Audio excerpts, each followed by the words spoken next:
بسم الله الرحمن الرحيم الحمد لله رب العالمين والصلاة والسلام على أشرف المرسلين محمد وعلى آله وأصحابه أجمعين أما بعد السلام عليكم ورحمة الله وبركاته برادران و خواهران گرامی قدر.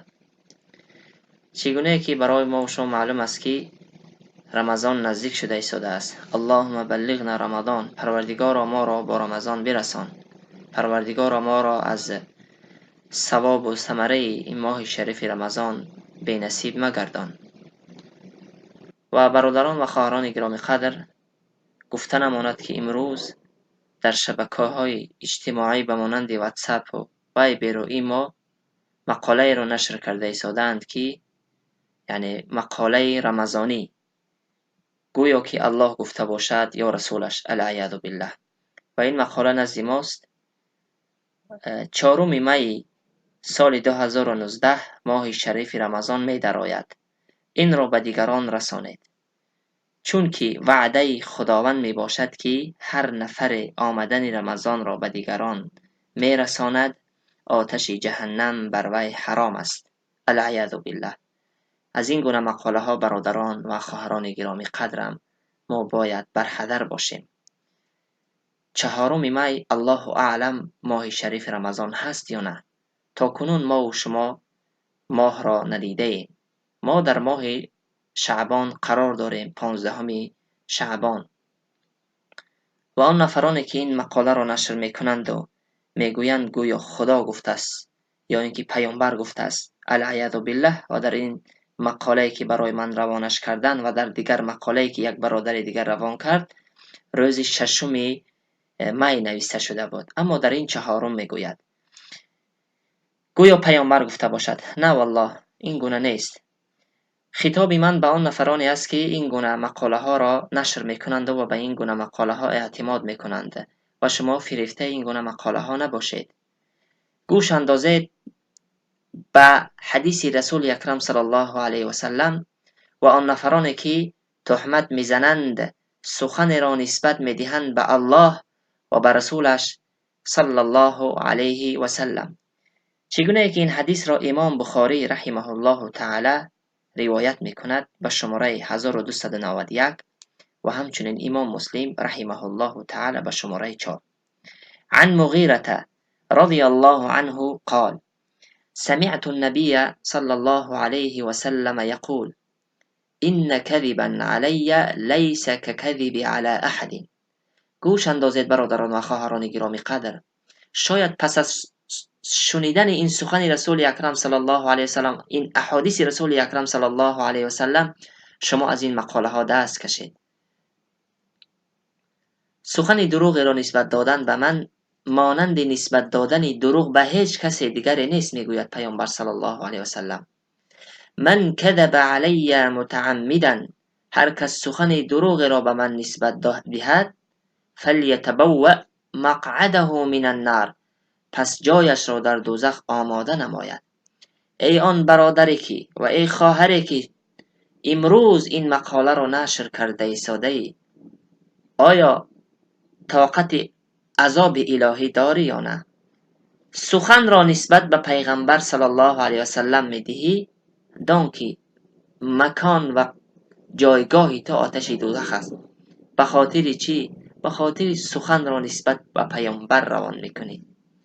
و در دیگر حدیث همچنین امام بخاری رحمه الله روایت میکنند به شماره 109 من یقول علی ما لم اقول، کسی که به من سخن را نسبت دهد و من آن را نگفته باشم فلیتبوأ مقعده من النار، پس باید جایگاه خود را در آتش آماده کند. این مقاله که امروز نشر شده ایستاده است گویا الله گفته باشد یا رسولش صلی الله علیه و سلم. نه والله، چنین نیست هرگز. نه در احادیث پیامبر صلی الله علیه و سلم است و نه در آیه قرآنی است.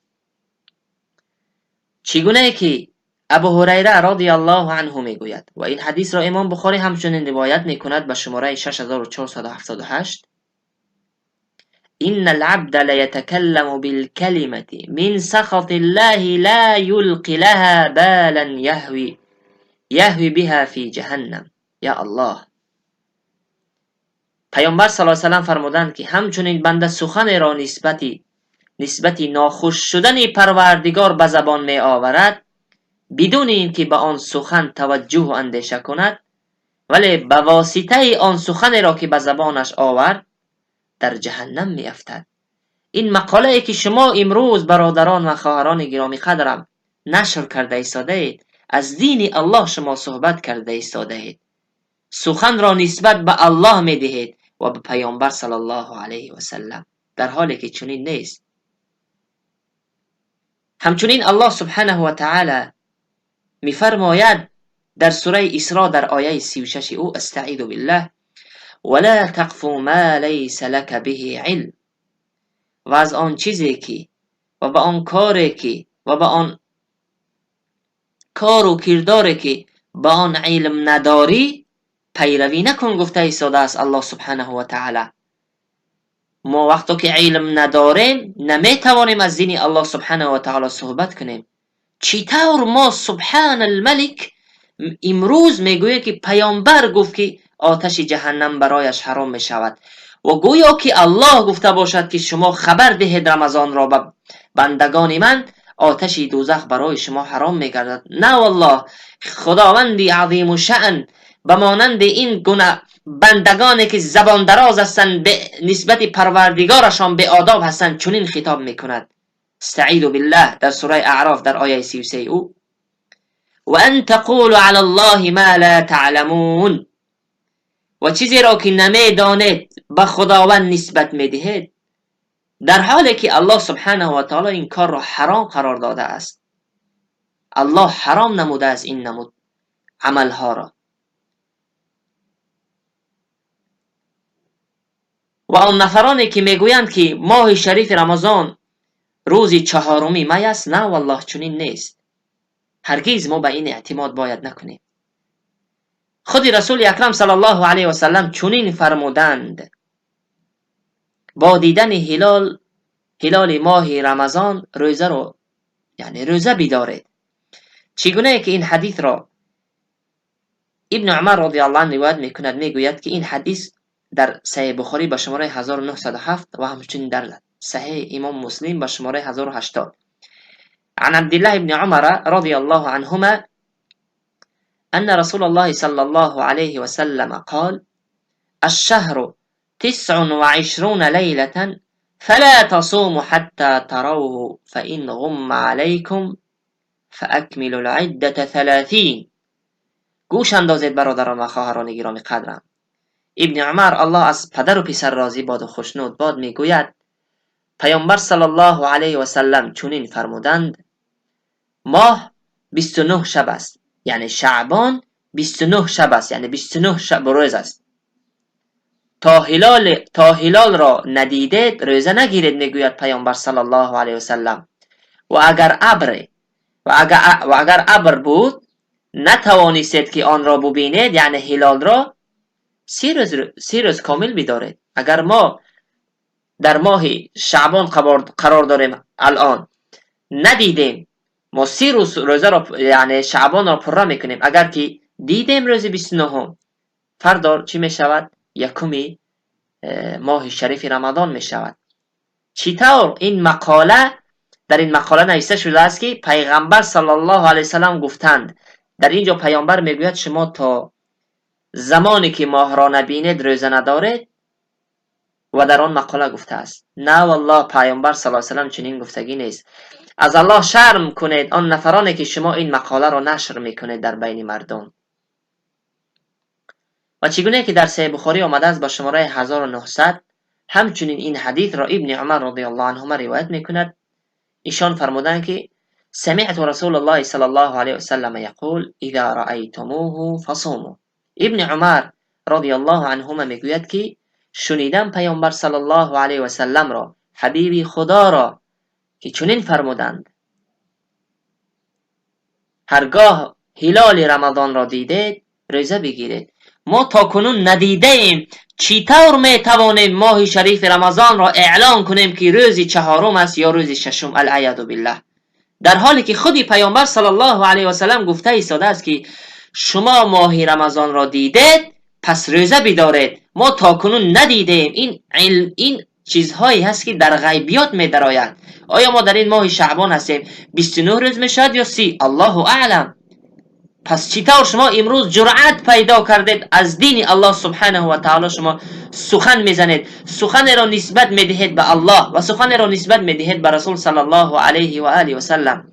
شریعت بی سر و سامانه دیدید یا اینکه میدان در دست شما افتیده است امروز؟ نه والله، هر سخن میگوید در پیشگاه الله سبحانه و تعالی مسئول هستید. هر آن مقاله هایی که نشرش میکنید شما دقیق نمیکنید، دانید که در پیشگاه الله سبحانه و تعالی شما محاسبه میشوید. الله سبحانه و تعالی شما را مورد عذاب خود قرار میکند در حالی که شما با پروردگارتان این سخن را نسبت میدهید، در حالی که الله جل و علا این گونه گفتگی نیست که شما بندگان من را رمضان را خبر دهید آتش دوزخ برای آن نفران میشود. این مقاله در دستر آن نفران هست که و مردم نشرش میکند. این عملت میشود العیاذ بالله، اگر به توبه از دنیا بگذری مورد عذاب الهی قرار میگیری، چون که تو سخن را گفتی که پروردگارت گفتگی نیست که خداوند میگوید یا اینکه رسولش صلی الله علیه و سلم. برادران و خواهران گرامی قدرم، ای آن نفرانی که شما این مقاله را نشر میکنید در شبکه اجتماعی به مانند ایما، واتساپ، وایبر و دیگر برنامه ها، دانید که شما را روز قیامت الله میپرسد. الله سبحانه و تعالی شما را مکلف به این کار نکرده است. الله شما را عهدهدار این کار نکرده است.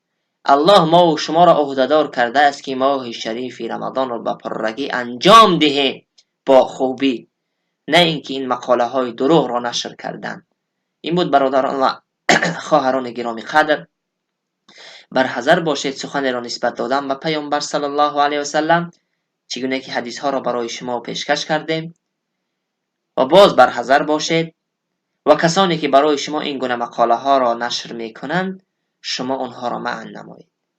چگونه که شما نشر میکنید این مقاله ها را، شما احادیث صحیح رسول اکرم صلی الله علیه و سلم را نشر کنید، به مانند موعظه هایی که در شبکه اجتماعی هست از قرآن و از سنت و از قصه های قرآن، اینها را شما نشر کنید. از آنه که این مقاله که اصل و اساس ندارد، گوینده این کیست، نویسنده این کیست، الله اعلم. سال گذشته گفت که فلان روز می شود و سال 2019 4 می، سال 2020 فلان می. نه والله، به این کارها شما اعتماد نکنید برادران عزیز. هذا والله اعلم و اعلم. السلام علیکم و رحمت الله و برکاته.